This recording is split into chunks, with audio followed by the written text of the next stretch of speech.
Ez amade mi? Hevdarım hünjiyim. Amade ne? De benim dest be bakın. Ve hero'ya videoya gidin şey bakın. Jbowe amade kari etkim.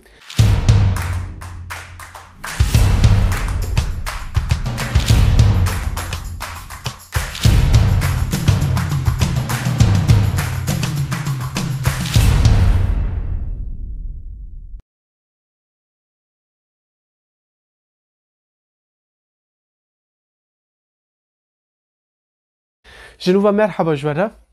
Mehmet Uzun kiye? Jiyanawi ku belki geleki zede merak dikin. U pişrajı berhemin wi Pirtûkê ku nivîsandine çi roman û beşên din ên edebiyatê weke min jî ceribandin jî li vir gelek giring em ê gelekî behsa wê jî bikin. Lê dixwazim wisa dest bi jiyana Mehmet Uzun bikim. Bawekî klîşe nabêjim li vir bû li vir ev Pirtûk nivîsand xilas nexêr. Yani ev jiyana wî weke filmekî bifikirin em ê yani biçekî zêde li ser biaxivin bi Kurtî ez nikarim behs bikim. Ev videoyekî dereng çêbû yani bi rastî min dixwast ez hêzû derheqê Mehmet Uzun da videoyekî ne tenê videoyekî wê ev videoyanan berdewam bin ser Mehmet Uzun tenê ser berhemên wî ser gotina Mehmet Uzun bêguman ez ê gelekî zêde rawestim. Ku di edebiyata Kurdî de navekî giring e Mehmet Uzun. Niha ez ê behsa wî bikim ji xwe hûn ê jî bizanin. Yani belki hûn dizanin jî ji ber ku nivîskarê Kurd ji edebiyata Kurdî herî zêde tên nasîn Mehmet Uzun e. û gelek sedemên vê hene ez ê behsa wan jî bikim yani bixwazî ku derfeta min çê be naxwazim videoyu pir dirêj jî bikim. Niha ez dest pê bikim Mehmet Uzun kê ye? Mehmet Uzun di sala 1953 da li bajarê Rihayê li navçeya Siwerekê hatiye dünyayê ji dayîkê bûye. Niha ew serdema ku em bêjin ew hatiye dünyayê bi rastî gelek giring e çima dibe ez bi Kurtî behsa wî dîro bikim beriya wê 3 sal beriya em bêjin 1953 da li Tirkiye hilbijartinek çêdibe û di vê hilbijartinê de faşîzma CHP partiya CHP niha îro weke hûn jî zanin li Tirkiye dîsan hilbijartinek heye vêga jî faşîstek din heye û li hember vê faşîstê faşîstekê din bawayekî Kurd jî piştgiriya wî dikin ku dibin bila bêser yani bi rastî gelekî ecêb ez nakebû min mijarê yani di wê serdemê de piştî ku em bêjin ew faşîzm çê yani gelekî zor û zextekê li ser Kurdan çêkiriye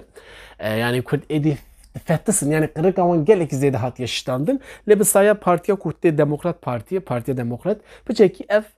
bendê qirikê an jî ev destên qirikê sis dibin yani ne ku jê bi giştî jê tên kişandin û Kurd bi rehetî bêhne bigirin nexêr. Di wê serdemê de Mehmet Uzun dibe piştî ku dibistanê em bêjin heta 7 salê xwe bi Tirkî nizane axir diçe dibistanê weke me yani ez jî bixwe heta 7 salê xwe miş Tirkî nizanî bû piştî ku çûn dibistanê min dunyayeke cîhaneke din dît. Niha belkî hûn dibêjin çima te ew qas zêde destpêkê em bêjin jiyana Mehmet Uzun li vir bûye li vir dibistan xwendiye li vir miriye nexêr ne wisa ye yani bo ku Mehmet Uzun fehm bikin dibe em jiyana wî serdema ku ew jiyaye û beriya wê jî dibe yani em vana bizanibin ku bikaribin Mehmet Uzun belki nas bikin fehm bikin bi nêz ve baş çamı jî amade ye sohbet biçekî dirêj e xwe hazir bikin amade bikin. Mehmet Uzun de emrekî ciwan da ji ber ku di wê serdemê de hûn zanin li dünyayê bayekî çepgiriyê ye xurt bayekî wî ye xurt heye û bêguman li Tirkiye û Kurdistanê jî ev baya heye axir me jî yani Kurdê me jî em bêjin wê serdemê jî dikevin bin tesîra vê bayî Mehmet Uzun jî di ciwaniya xwe de ku dema xûna wî dikele û dema bi Kurdbûna xwe de hese ew jî bixwaze nexwaze jî ji wê para xwe digre para xwe werdigre dema ku para xwe werdigre hê emrê wî 17-18 salî belkî 18 tunê jî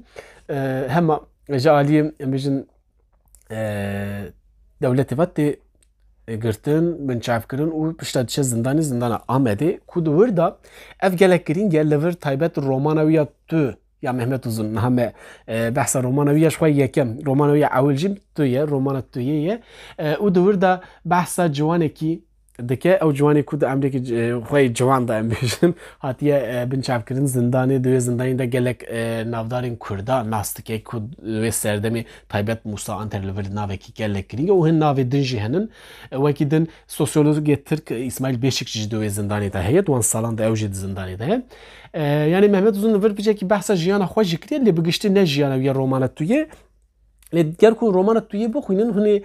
biçekî din baş Mehmet Uzun nas bikin. Yani wê serdemê jî û Mehmet Uzun jî nas bikin. Mehmet Uzun dema ku dikeve zindanê bêguman li vir bi van kesên navdar re dema ku hevnasîna wî çê dibe bawer bim ji bo wî derfeteke mezin e her çiqas hepis zindan ne ciyê derfetanin bi rastî yani ew di navbera çar dîwaran da yani şev ro bi rastî ne hêsan e yani Xwedê dibe tu kesî neke wan derhan lê axir carna qedera mirov ber bi wêrê jî diçe ev her çiqas ne qeder be jî axir wisa dibe. Mehmet Uzun li wir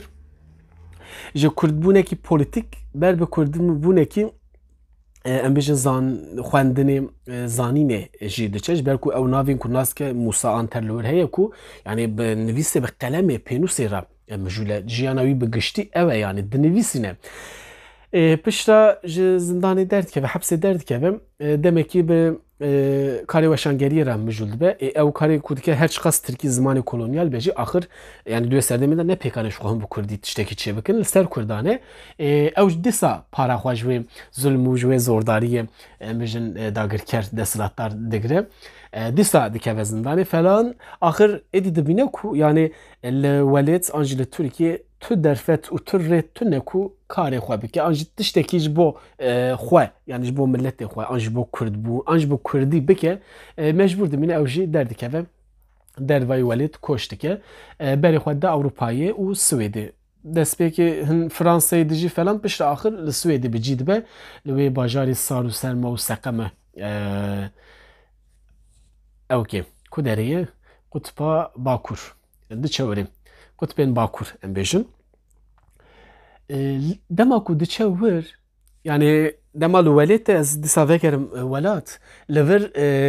Mehmet Uzun kesekî politik e yani gelek politik e piştî keve hepsê derdkeve falan yani wek tevgerên siyasî re ne yên çekdar yên siyasî re ew yani navwandaye û karûbar dike û rojname derdixe edîtoriya hin kovaran falan jî dike di vir de lê piştî ku derdikeve derveyê welêt diçe Ewropayê bi giştî têkiliya xwe bi siyasetê re qut dike. Êdî Mehmet Uzun ji bo Mehmet Uzun serdemeke nû dest pê dike ev serdem bi temamî ji bo nivîskarî ji bo rewşenbîriyê ye. Yani em tenê vê dibînin û bi rastî ser soza xwe jî disekine Mehmet Uzun ku ew encama wê em bêjin sozê gelek berhem derxistine û gelek kar û xebatên hêja dane çêkirin bi Mehmet Uzun. Ji ber çi ji ber ku dema Mehmet Uzun yani di welêt mixabin tu rêyeke derfeteke tu nekun tiştekî bi Kurdî ne bi Tirkî jî ser Kurdan bi dest bixin tu ne ji xwe her tişt qedexeye zimanekî biyanî tu ne yani tu derfet tu ne dema diçe Ewropayê Swêd yani him Ewropa him em bêjin welatên wek Almanya, İngîlistan, Swêd, Fransa yani derbarê Kurdan gelek berhem gelek agahî gelek tişt li wan deran henin kesên navdar li wir henin Kamran Ali Bedirxan heye her çiqas bêjin Mehmet Uzun ew nedît be beriya Mehmet Uzun wefatiyê Kamran Ali Bedirxan lê jina Celadet Ali Bedirxan Rûşen xanim gelek caran diçe serdana wî û tekliyeke wana baş çêdibe ku ji xwe bîra qederê romana bîra qederê em ê behsa wî jî bikin ew têkiliya ku bi Rûşen xanimê re dike ew dike ku gelek tiştan hîn dibe derbarê Celadet Ali Bedirxan wê demê û xebat û karên wî da axir romaneke weke bîra qederê romaneke hêja romaneke xweş derdixe holê bîra qederê dîsa ji weşanxaneya Sêlê jî heye ez ê niha pirtûka jî yek bi yek bidim nasîn lê dixwazim biçekî behsa vê çîrokê bikim yani ev çîrok girîng e ji bo destpêkê pişta Mehmet Uzun li Ewropayê gelek têkiliyên wî kontakên wî bi derdora çêdibe yani gelek kes li wir henin û Kurdên Sovyetê re jî axir dîsa hin têkiliya çêdike û tişta herî muhîm li wir derfeta ku jî re nihawne bêjin ez vêya bêjim yani belkî hûn dipirsin ez jî min jî dipirsiya lê bersiva wê çi ye ez berê pirsê bêjim pişta bersivê Mehmet Uzun li wir çavat karî bû bi giştî jiyana xwe ji bo em bêjin nivîskariyê. Yani bi rastî ev nivîsandin weke kar kiriye bi awayekî profesyonel. Bi giştî jiyana xwe ser wê çêkiriye. Çima ji ber ku dewleta Swêdê divê ser di mesela kêmneteweyên ku li welatê xwe derfetên gelek mezin, gelek alîkarî piştgirî daye wan em bêjin çi Kurd jî têde û milletên din jî lê baş e ku Kurdan ev derfet bi rastî bi awayekî gelekî baş bi kar anîn û ew qonaxa Swêdê em jî re dibêjin yani edebiyata Kurdî taybet romana Kurdî da gelek giring e wekî dîsan kovara bi navê Nûdemê ya Firat Cewerî heye dîsan wê qonaxê da û gelek nivîskarên me yek ji wan jî Zeynel Abidîn Zinarê hê xweş e mamoste tendurustiya wî baş be.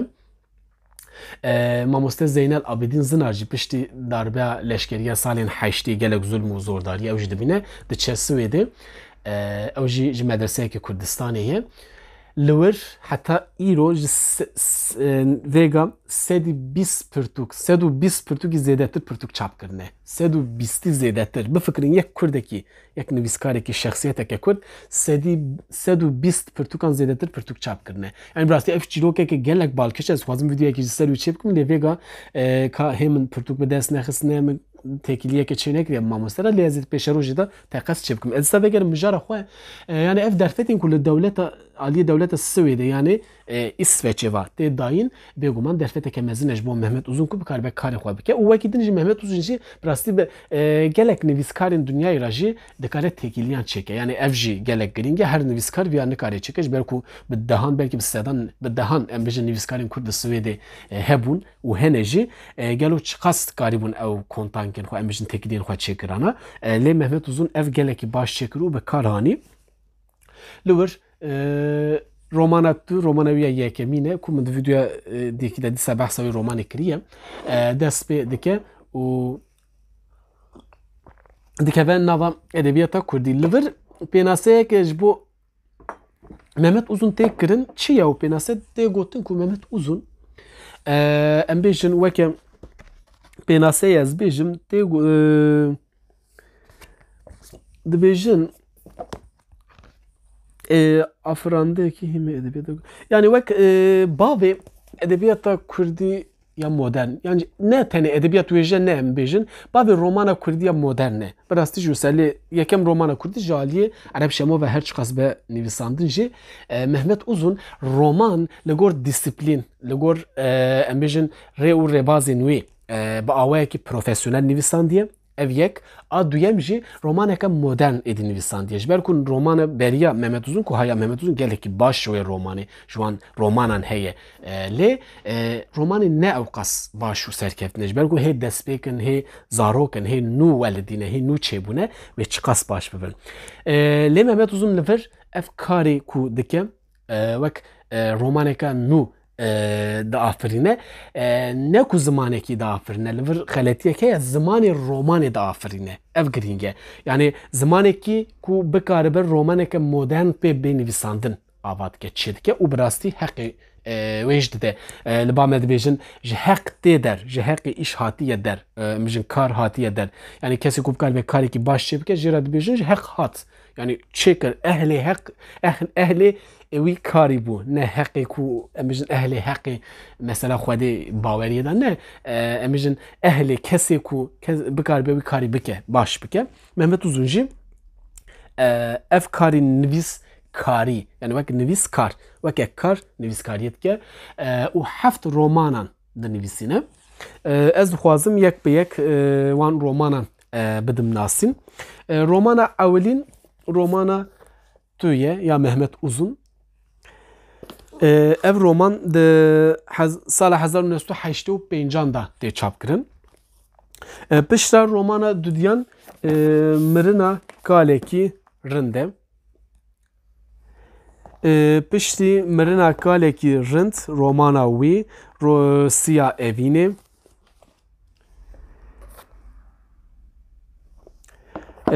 rojek rojên Evdalê Zeynî ev ji weşanxane avêsta ev ji weşanxane îtakî ye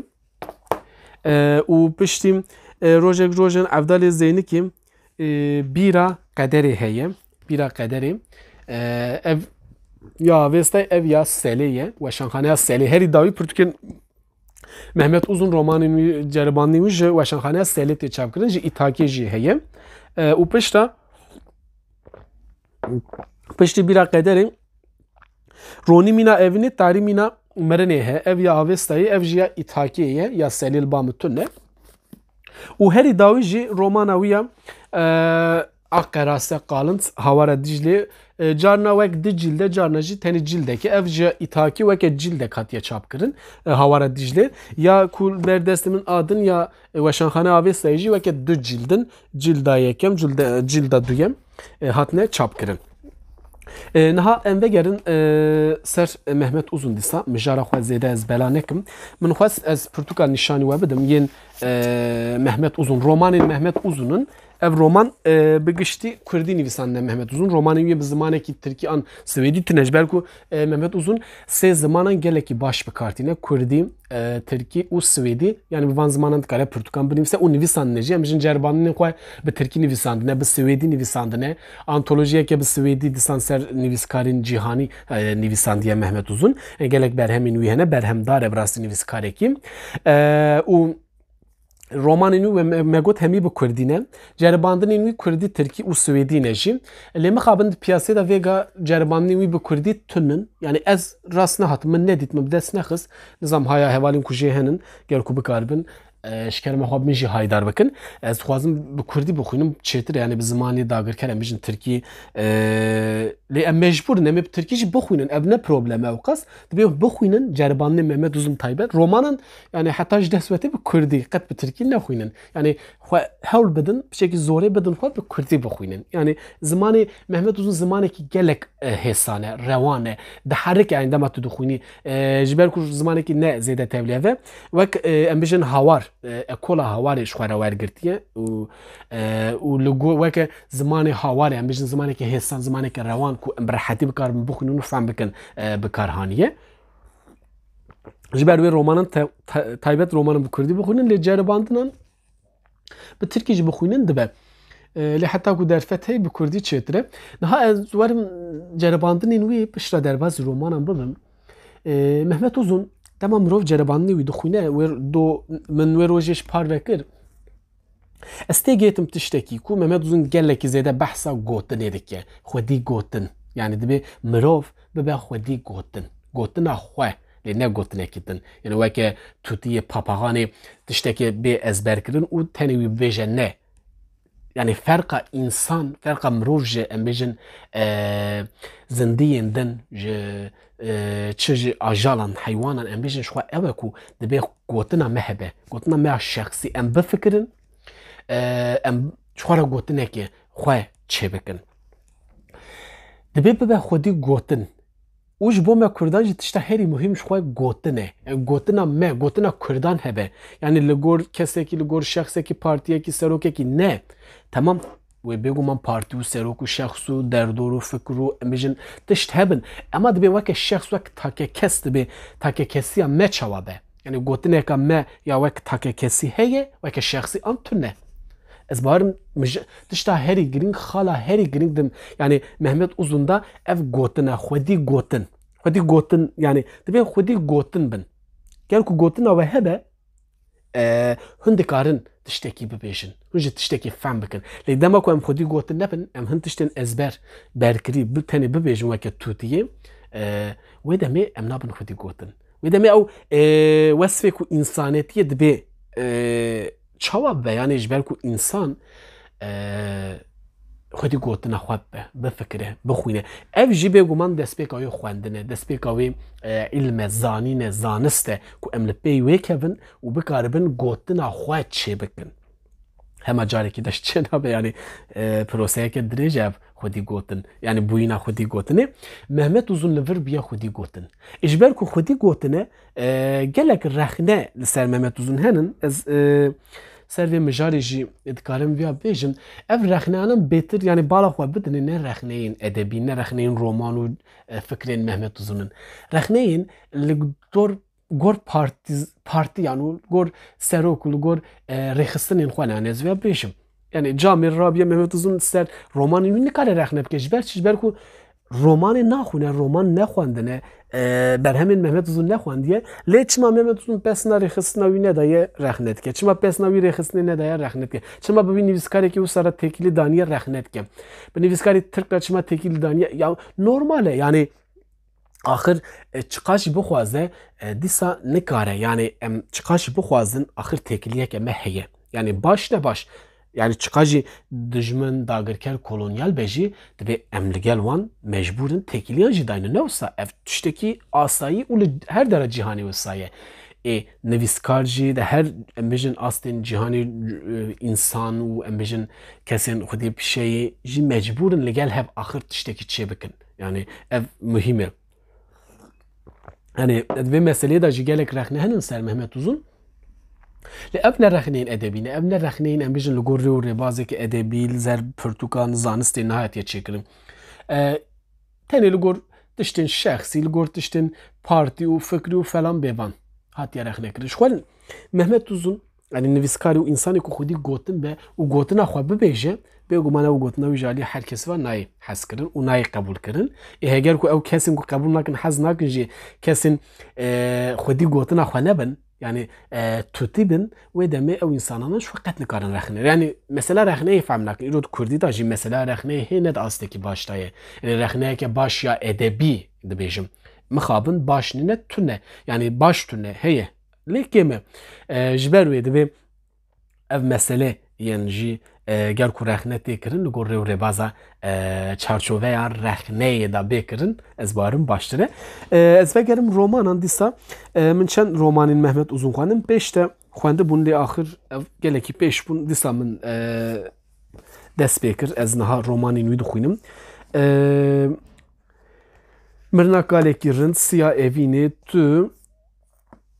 Bîra Qederê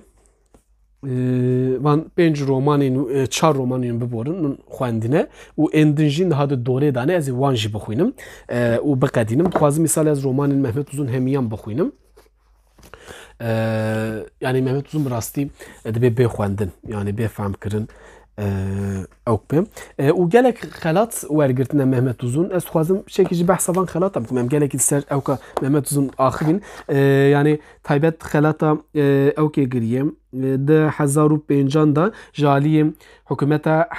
Herêma Kurdistanê xelata rûmetiyê hatiye dayîn ev gelek girîng e bi rastî ji ber ku yani Kurd axir xwedî li nivîskarê xwe derkevin yani taybet di ciyê ku Kurd em bijin azadin serxwe û desthilatberiyeke wan heye dibe xwedî li nivîskarên xwe derkevin yani dibe em bijin qedrê qelema me qedrê qelem û hunera me bêzanîn yani xanî dibe ya dibe gel ku hebiya me